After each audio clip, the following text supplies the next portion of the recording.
He didn't want the disabled alien girl until she whispered naked, "Touch me once." The human soldiers thought the room was empty.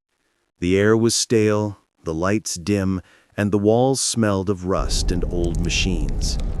They had been sent to sweep the underground bunker on the edge of the ruined alien city. Most of the others had already left, reporting nothing but dead halls and broken tech. But one man, Corin Hale, walked deeper than the rest. His boots echoed in the silence as if the bunker itself were whispering back to him. Corin stopped when he heard something. Soft, almost too soft to be real. A breath, a faint sound like someone holding back a cry. He raised his rifle, his eyes scanning the shadows. "Who's there?" he said, though he half expected no answer. The war had ended weeks ago. The aliens had lost. Everyone knew it. Still, something inside him warned, "You are not alone." The sound came again, a short gasp, a scrape of movement. He followed it until he found a heavy door, half open, half broken. The metal frame had been twisted as if struck by a blast. He pushed it open slowly, his rifle ready. The room inside was small, lit only by a broken panel that flickered on and off. And there in the corner was a shape. At first, Corin thought it was just rubble, but then the shape shifted. It was someone. A girl. She was not human. Her skin was pale, almost glowing faintly blue in the dim light. Her hair, silver and tangled, spilled across her shoulders like broken wires. She was young, or at least she looked young by human measure, maybe no older than 20. And she was wounded. Her left leg was twisted, braced with crude metal rods, as though someone had tried to rebuild it but failed. A large scar stretched across her side, deep and raw. Her arms trembled as she tried to push herself up against the wall. When she saw him, her eyes widened, silver pools that glimmered with both fear and anger. "Stay back," she whispered. Her voice was rough, cracked from thirst and silence. Corin didn't lower his weapon. Not at first. Every instinct told him aliens were dangerous. He had seen what her kind could do in battle. But this one? She was different. She could barely move. Her body looked frail, her breathing shallow. "You're one of them," he said, keeping his voice cold. She stared back at him. "One of them," she repeated bitterly, though she didn't have the strength to raise her voice. "Do you mean the enemy, or do you mean the broken ones your soldiers left behind to die?" Her words struck harder than he expected. He had been trained to see aliens as faceless foes, but this one, she looked more like a survivor, a victim than a threat. Corin lowered his rifle, but only a little. "Why are you still here? Everyone else is gone." She laughed, though it was weak and broken. "Gone? No. Dead. Burned. Shattered. I could not run. My body," she glanced down at her leg, "it would not carry me." Her eyes met his again. They were sharp despite her weakness, as if cutting straight through his armor. "So they left me. Both sides. Alone." For a long moment Corin said nothing. The silence pressed heavy between them. He should have left her. His orders were clear: sweep, confirm, and return. Do not engage stragglers. Do not take risks. But something about her, something held him there. "You should have died," he muttered at last. "Yes, I should have." Her body shook as she tried to adjust herself against the wall, and Corin realized just how thin she had become. She had likely been down here for days without food, maybe longer. Her arms were no thicker than bones. Her lips cracked from dryness. Against his better judgment, He stepped closer. He dug into his pack and pulled out a ration bar. He tossed it onto the floor between them. Her eyes darted to it, wide with hunger, but she didn't move at first. Instead, she studied him. "Why?"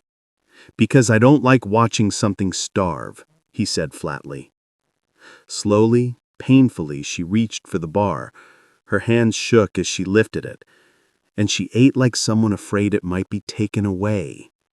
She finished it in seconds, then let out a small, almost embarrassed sigh.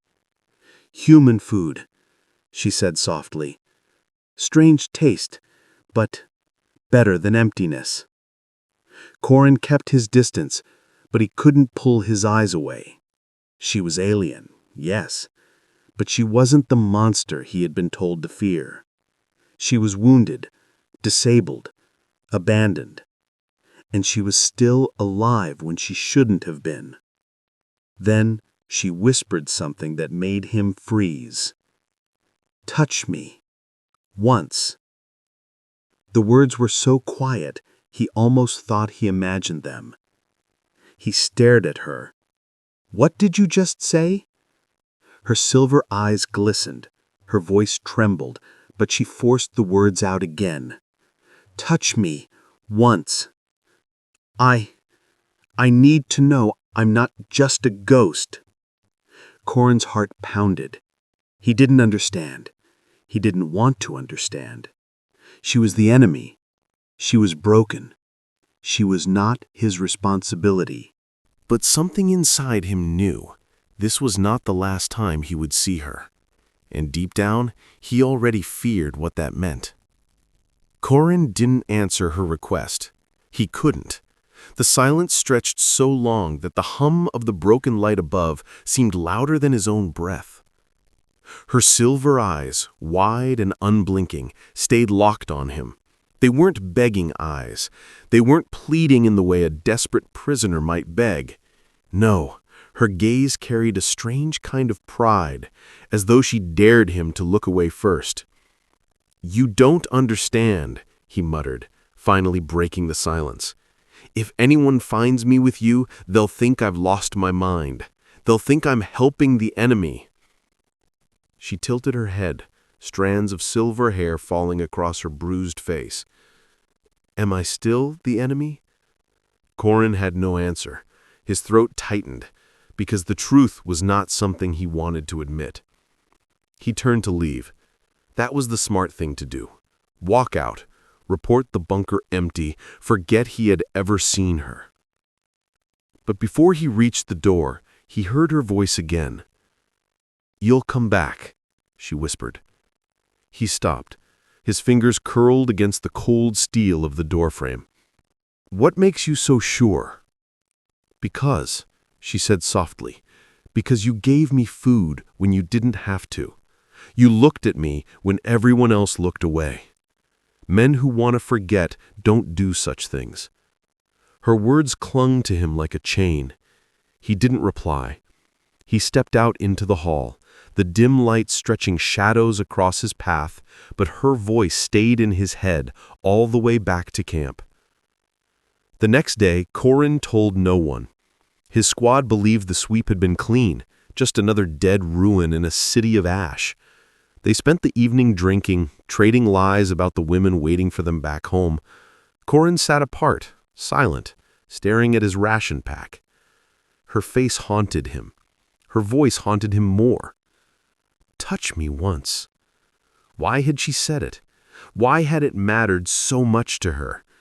She had looked half dead, her body broken and fragile, yet her words carried a weight that pressed on him even now. When the others fell asleep, Corin slipped away. His boots carried him back through the shattered streets to the bunker. The city was too quiet, like a graveyard that still remembered screams.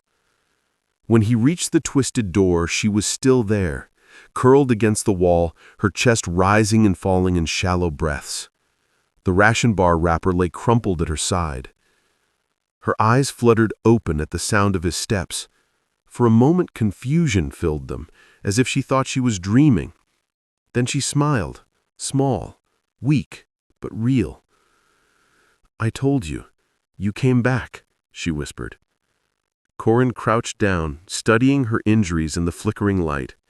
Her leg looked worse than before, swollen, angry, infected. He had seen soldiers die from less this. "You're dying," he said flatly. "Yes," she said, her voice steady, "but slower than I thought I would." Corin pulled a small kit from his pack. "Hold still." Her eyes widened slightly as he reached for her leg. You would help me?" "Don't talk. Just don't scream. This will hurt." He tore open a vial of antiseptic and poured it over the wound. She hissed, her fingers clawing at the stone wall, but she didn't cry out. He wrapped it tight, his hands working with the precision of a soldier who had patched up too many dying men before. When he was done, he leaned back, watching her chest rise and fall with shaky breaths. "Why?" she asked again, her voice fragile. "Why do this?" Corin didn't meet her eyes. "Because I've watched enough people die." She was silent for a moment. Then almost shyly she asked, "What is your name?" He hesitated. Names made things real. But at last he said, "Corin." Her lips moved slowly, shaping the sound. "Ko-Rin." It was strange, hearing his name spoken in her broken accent, as though she were tasting it for the first time. "I am Lyra." "Lyra?" he repeated, testing the weight of it. They sat in silence after that, the broken light flickering above them, and for the first time he saw not an enemy, not a survivor, but simply someone who had been abandoned in the same war that had scarred him. Over the next nights, Corin returned again and again, always in secret. He brought food, water, even scraps of cloth to make her more comfortable. Each time she spoke more, telling him fragments of her life before the war, the stars her people had once traveled, the cities that now lay in ruins. And each time she ended our talks with the same quiet words, though softer now, less like a demand, more like a fragile plea. "Touch me, once." But Corin never did. He told himself he wouldn't cross that line, that it wasn't his place, that she was still alien, still dangerous, still broken in ways he could never fix. Yet every night he left her. Those words gnawed at him. And deep inside, he knew. Soon he would answer them. Corin didn't know when his secret meetings with Lyra stopped feeling like a mistake and started feeling like a duty. Each night, he found himself drawn back to the broken bunker, slipping past patrols, carrying rations and water. She was getting stronger. The first time he saw her, she had been half dead, unable to move. Now, with his help, she could sit straighter, her voice less weak, her eyes brighter. Still, her leg remained twisted, bound by crude metal rods. It would never heal right. One night, while he wrapped her wounds, she studied him in silence until he finally asked, "Why are you staring?" Her lips curved into the faintest smile. "Because I'm trying to decide what kind of man you are." He snorted. "I'm the kind who should have left you here." "And yet you didn't." Her silver eyes sparkled in the dim light. "Which means you're either foolish or kind." "I'm neither," he said flatly. But Lyra tilted her head, as if she could see through the armor of his words. "No soldier hides in the night to feed his enemy unless there's something more." Her words cut close to the truth, though Corin didn't admit it. He told himself it wasn't about kindness, it was about balance, about not letting another life fade away just because the war had chewed it up. But the truth was more complicated.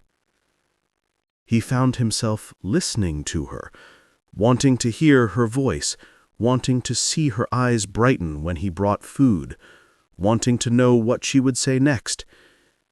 And always at the end of each visit, her whisper returned. "Touch me once." Each time he shook his head, each time he left her in the shadows, and each time her words followed him back into camp like a ghost. On the 5th night, the city rumbled. Corin woke to the distant sound of explosions echoing across the ruined streets. Something or someone was moving in the city again. His squad thought it was scavengers, but Corin saw the way Lyra's eyes darkened when he mentioned it. "It is not scavengers," she said, her voice sharp, urgent. "It is them." "Them?" Corin asked. "The ones who left me here," she whispered. Her voice trembled with old hatred. "Not all of my kind are gone. Some remain. Hunters. They will search the ruins for anything useful, and when they find me, they will not show mercy." "Your own people?" She looked away, her silver hair falling like a curtain across her scarred face. "To them I am not one of their own. I am broken, weak, a burden. They left me to die for a reason." Corin stared at her. "Because of your leg?" "Not just my leg," she said, her voice shaking. "Something inside me. Something they feared." Corin's grip tightened on his rifle. "What are you talking about?" Lyra finally met his gaze, her eyes shimmering in the broken light. "Do you know why my kind lost this war? Why your armies could finally break us?" Corin frowned. Everyone knew the reason. The humans had outnumbered them, outgunned them, outlasted them. That was the story. But Lyra shook her head. "No, we lost because we turned against ourselves, because of people like me." Her words sent a chill through him. "What are you?" he demanded. She didn't answer at first. She simply reached for his hand. Her fingers brushed against his glove, light as air, hesitant, but trembling for need. Corin froze. For nights she had whispered the same request, "Touch me once." And now she was asking again, but this time her eyes held something more. Not just hunger, not just loneliness, but a secret, waiting to be revealed. Against all his instincts, he let her touch him. Just once. The moment her fingers met his skin, something surged through him. Not pain, not warmth, something else, like a pulse, a flicker of thought, not his own. For an instant, he felt her fear, her loneliness, her desperate hope. It was as if her soul had brushed against his. He pulled back sharply, his chest heaving. What was that? Lyra's voice was soft, almost ashamed. "That is why they abandoned me. I am different. I can reach into others. I can touch what is hidden." Corin stared at her in shock. "You read my mind." "No," she whispered. "Not read, not steal, only feel, only share. It is a bond. One touch, and I know the truth inside you." Corin's pulse hammered in his ears. The war had painted her people as monsters, destroyers, but nothing had prepared him for this. A girl who could connect with the very core of him, broken, wounded, but alive. "Is that why they left you here?" he asked slowly.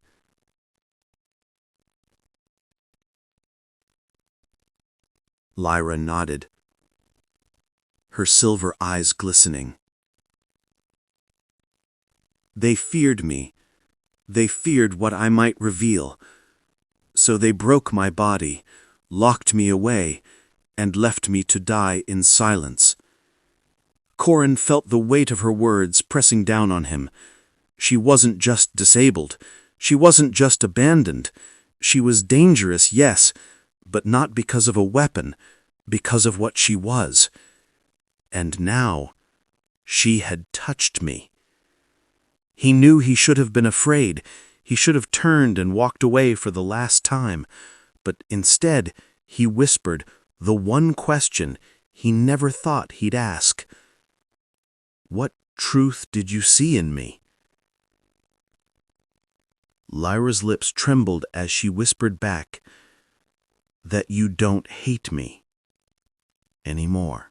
The city didn't sleep. Not anymore.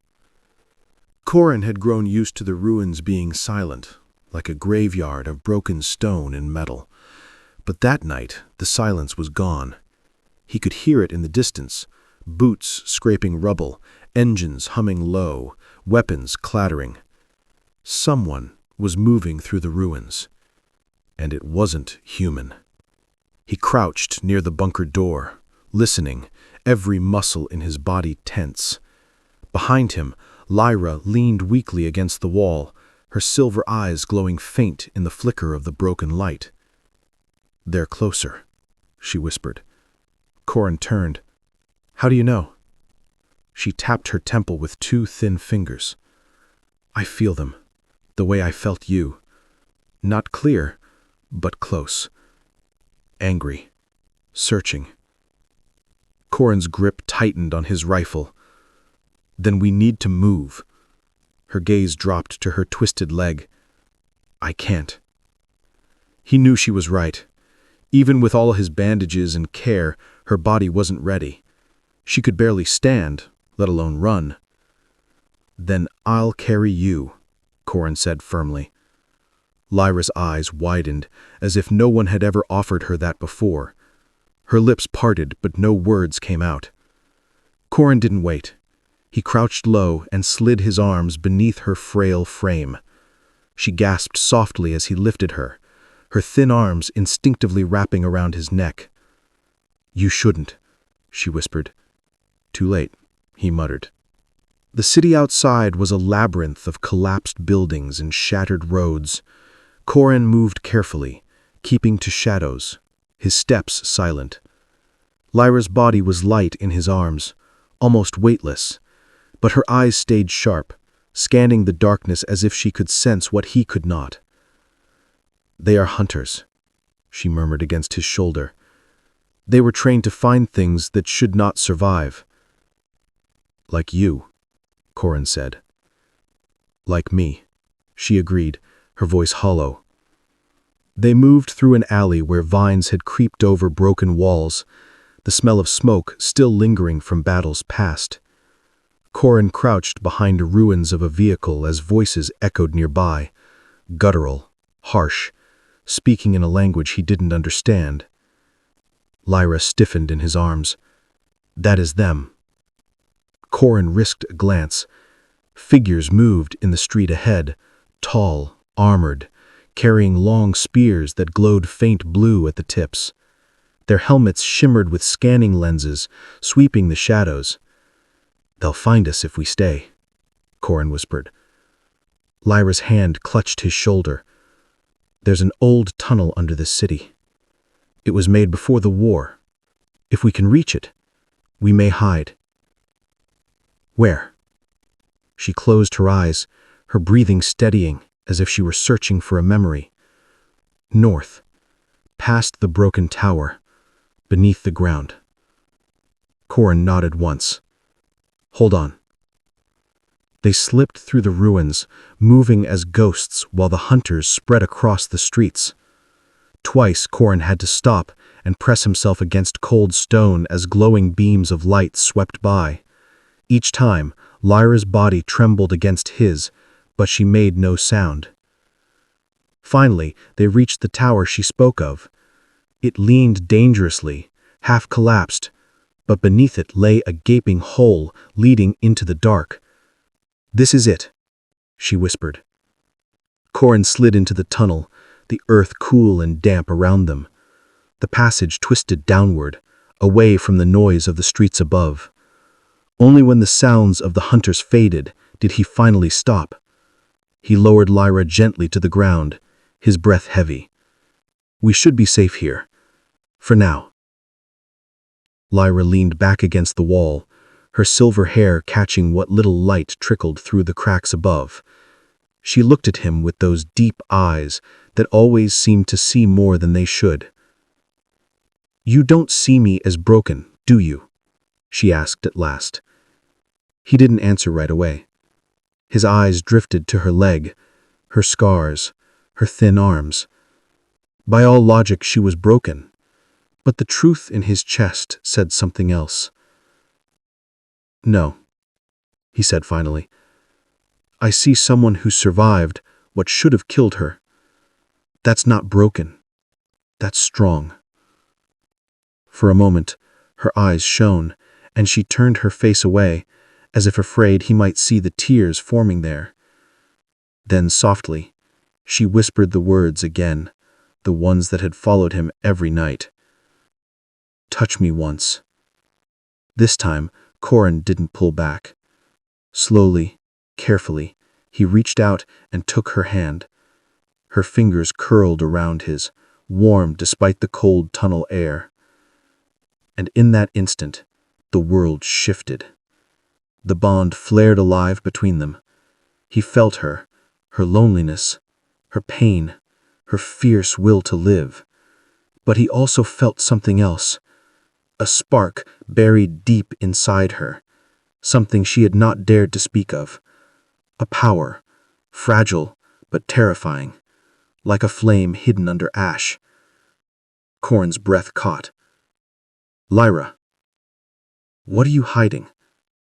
Her silver eyes met his, glowing faintly in the dark. "The reason they fear me," she whispered. "The reason they left me behind. I am more than broken, Corin. I am something they could not control." The tunnel was damp and cold, but Corin barely noticed. His hand was still wrapped around Lyra's, and through that touch, he felt the strange bond alive between them. It wasn't just skin against skin. It was like their hearts had brushed together. And in that connection, he felt something dangerous. "Tell me," Corin said quietly, "what are you?" Lyra's eyes glowed faint in the darkness. "I am what my people called a seer. It is a gift some are born with. A curse, others say. With one touch, I can feel what lives in another. Thoughts, fears, secrets. The truth they hide even from themselves." Corin's pulse quickened. "That's why they abandoned you? Because you could see too much?" Lyra's lips curved in a bitter smile. "Yes. In war, leaders fear truth more than bullets. They wanted soldiers who obeyed, not those who questioned. I was inconvenient." Her voice trembled as she looked down at her broken leg. "So they made me into a prisoner. They shattered my body so I could not escape. And then, when your kind struck back, they left me here to rot." Corin's jaw clenched. He should have felt anger at her species, but instead, he felt anger at them for doing this to her. "And what about now? Do you see into me, Lyra? Do you see what I hide?" She hesitated, then squeezed his hand gently. "Yes. I see your doubt. I see your pain. I see that you don't trust yourself anymore, even though your men trust you with their lives." Corin froze. Her words cut too close. He had buried those thoughts deep, under scars and orders, and yet she had seen them as if they were written on his skin. He pulled his hand away, his voice sharp. "Stay out of my head." Lyra flinched at the harshness, but she didn't argue. She only whispered, "I can't help what I feel. When you touched me, you opened the door." They sat in silence for a while, the only sound the drip of water echoing down the tunnel. Corin tried to steady his breathing, tried to push her words away, but it was impossible. Finally, he said, "If they feared you that much, then these hunters, they'll stop at nothing to find you." Lyra nodded slowly. "Yes, because I carry something even more dangerous than truth." Corin narrowed his eyes. "What do you mean?" Her silver gaze met his, steady and haunting. "The bond we share, it doesn't only flow one way. When I touch, I don't just take, I also give." He frowned. "Give what?" She leaned closer, her voice a whisper that made the tunnel feel smaller. "Strength, sight, power.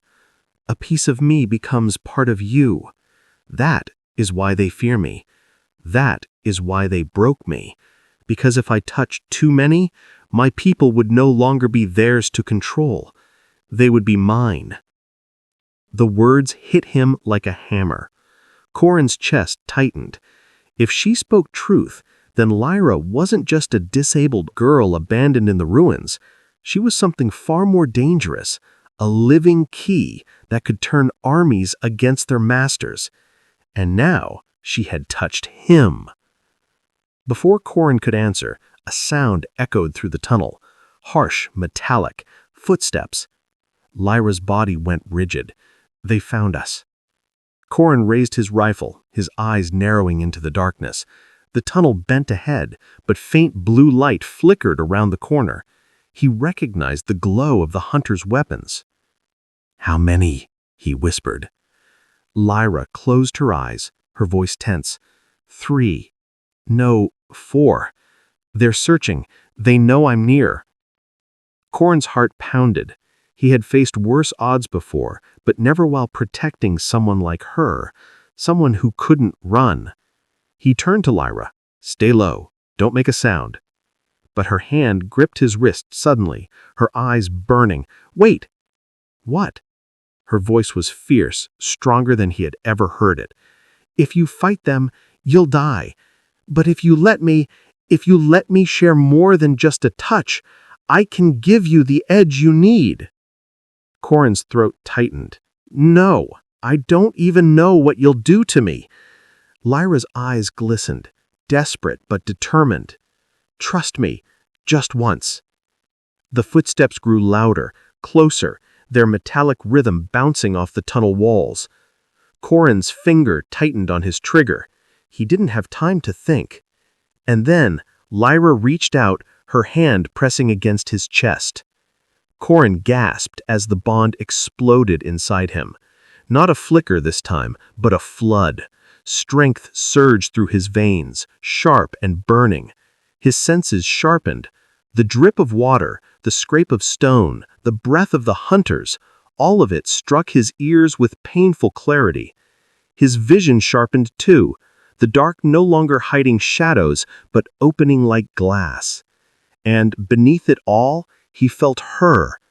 Not just her pain and loneliness, but her will. Fierce, unbroken, alive. Lyra's voice echoed in his mind, though her lips barely moved. "You are not alone now." The hunters rounded the corner, their blue spears glowing, their armor gleaming in the dim light. They stopped when they saw him, their alien voices sharp with surprise. But Corin didn't hesitate. For the first time in years, he felt unshakable, alive. He raised his rifle, and the tunnel erupted in fire. The tunnel became fire and thunder.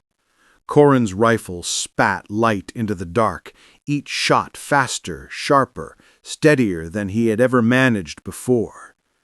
His body moved with precision beyond training, beyond instinct. He dodged a glowing spear by inches, swung his rifle like a hammer, drove its stock into the chest of a hunter. The alien stumbled, stunned, before collapsing in a heap. The others roared, their voices echoing with metallic fury. They pressed forward, spears crackling with blue energy, but Corin was already there. Faster, stronger. It was as if he could see their attacks before they came. Lyra's power coursed through him like fire in his veins. Every movement felt guided, every shot a certainty. The bond wasn't just strength, it was awareness. He felt where the hunters were going before they moved, as if Lyra's senses were inside him. One by one, the hunters fell. The last tried to retreat, his spear humming, but Corin surged forward, tearing it from his grasp and driving him into the wall. The alien let out a final choked cry before going limp. Then silence. Corin's chest heaved as he lowered his weapon. The tunnel reeked of smoke and scorched flesh. His hands trembled, not from fear, but from the sheer intensity of what had just happened. He turned to Lyra. She lay slumped against the wall, her body shaking, her silver eyes half closed. "Lyra!" Corin dropped to her side. Her lips were pale, her breath shallow, but she managed a faint smile. "You fought like a storm, like no human I have ever seen." Corin gripped her shoulder. "What did you do to me?" Her eyes fluttered. "I gave you what strength I could, but it costs me." "Cost you?" She looked away, her voice weak. "The more I share, the less I remain. A piece of me gone, given to you." Corin's throat tightened. He stared at her fragile frame, the way her chest rose and fell as if each breath was a battle. He felt unstoppable, but at what price to her? "You can't do that again," he said firmly. "Not for me." Her eyes flicked back to him, glowing faintly in the dark. "I would do it again, because you carried me, because you stayed, because you touched me when no one else would." Her words cut deeper than any wound. They didn't stay long in the tunnel. The hunters' deaths would draw more. Corin lifted Lyra again, careful with her wounded leg, and carried her deeper underground till the tunnel opened into an old chamber, some forgotten shelter, half collapsed but dry. He set her down gently. She winced, but didn't complain. "You need rest, food, water." She gave a faint laugh, soft but filled with exhaustion. "I need more than that, but I will take what you give." Corin tore open a ration pack and passed it to her. She ate slowly this time, her thin hands trembling. He watched her carefully, unease gnawing at him. Finally he said, "Lyra, how much of yourself did you give me back there?" Her chewing stopped. She swallowed hard before answering, "Enough to win. Too much to ever take back." Corin leaned closer, his voice low. "If you keep doing that, you'll die." Her silver eyes locked with his, sharp even through weakness. "Then I will die, knowing I was not left behind, knowing I was seen." Corin's chest tightened. He wanted to argue, but the words caught in his throat. For years he had fought a war that chewed through men like meat, leaving nothing behind but graves. He had seen soldiers die forgotten, their names erased by silence. And now here was Lyra, broken, hunted, abandoned, refusing to be forgotten. He couldn't let her burn herself away for him. "No more," he said finally. "You keep whatever strength you have left. I'll get us out without it." But Lyra only shook her head faintly. "You can't stop it, Corin. The bond is alive now. It grows, even if I will it not to. A part of me is already inside you." Corin's heart pounded. "What does that mean?" Her voice was barely above a whisper. "It means we are not two anymore. We are one." That night Corin couldn't sleep. He sat with his rifle across his lap, eyes on the dark tunnel beyond. But what kept him awake wasn't fear of hunters. It was her words. "We are one." He felt it, deep inside. The strange strength hadn't faded completely. Even now his senses were sharper, his thoughts clearer, as if Lyra's presence lingered in him, and with it came something else. Her memories. Flickers, brief but sharp, flashing across his mind. A shining city of glass towers, a world of silver skies, a little girl with bright eyes, running before her leg was broken. Then fire, smoke, chains, pain. Corin gritted his teeth, pressing his hands to his head. He wasn't just sharing her strength, he was sharing her. Lyra stirred in her sleep, her lips moving faintly. Corin leaned closer, catching her whisper. They'll come again. More hunters, stronger. They will never stop. Corin heightened his hand on his rifle. Then let them come, he whispered back. They'll have to go through me first. But even as he spoke the words, he knew the truth. Each battle would cost Lyra more. Each fight would tear away another piece of her. And one day, if he wasn't careful, there would be nothing left. The chamber shook before dawn. Corin had not slept. He sat with his rifle, eyes fixed on the dark tunnel ahead. Lyra lay nearby, her breathing shallow but steady. For a moment there was silence. Then the sound came. A distant rumble, metal boots, growls in the stone. The hunters were back, and this time there were many. Lyra stirred, her silver eyes snapping open.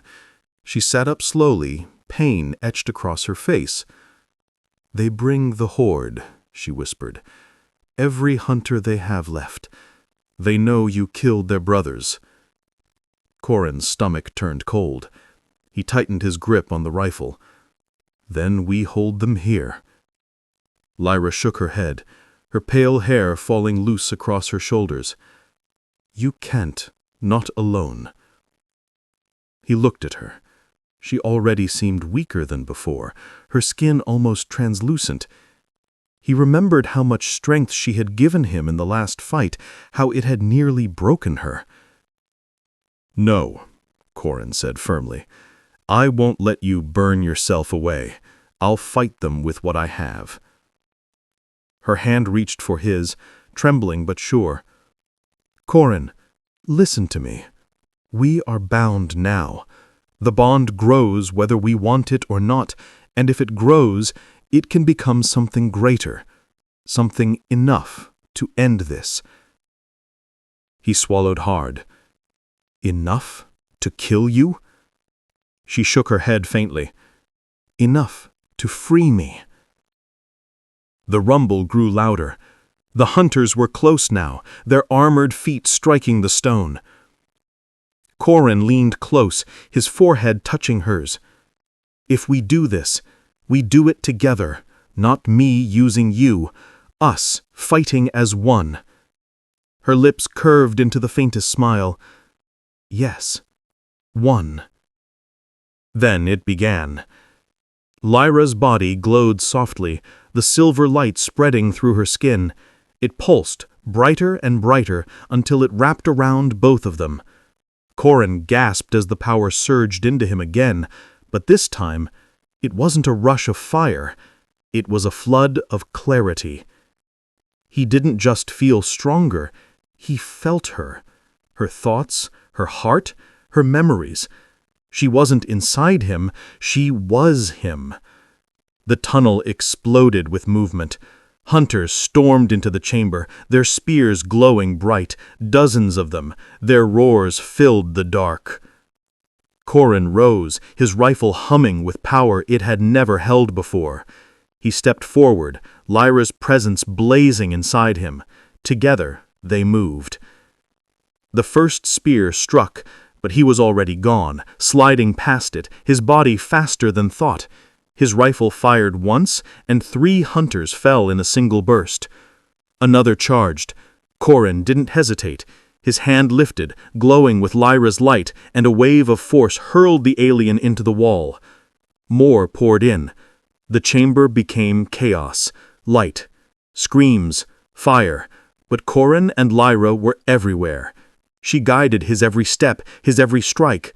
He felt her rage at the hunters, her grief at their cruelty, her hope in him.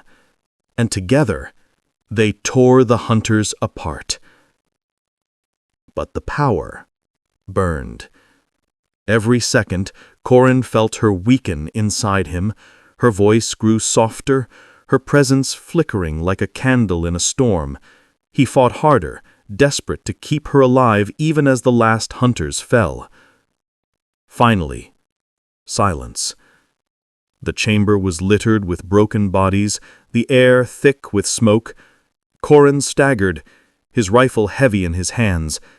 His chest heaved as he fell to his knees. Inside him, Lyra's presence dimmed. "Lyra, stay with me."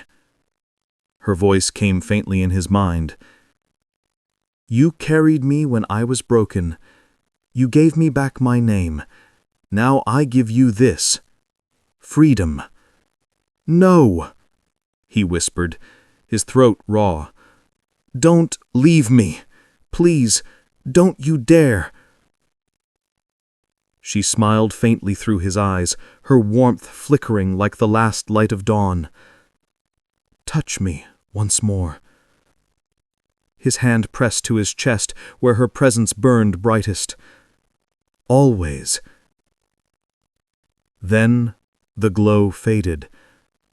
Corin sat in silence, surrounded by the dead, his rifle limp in his hands. The bond was quiet now. He could feel traces of her inside him, like echoes, memories, whispers, but the living fire of her presence was gone. He bowed his head, grief washing over him.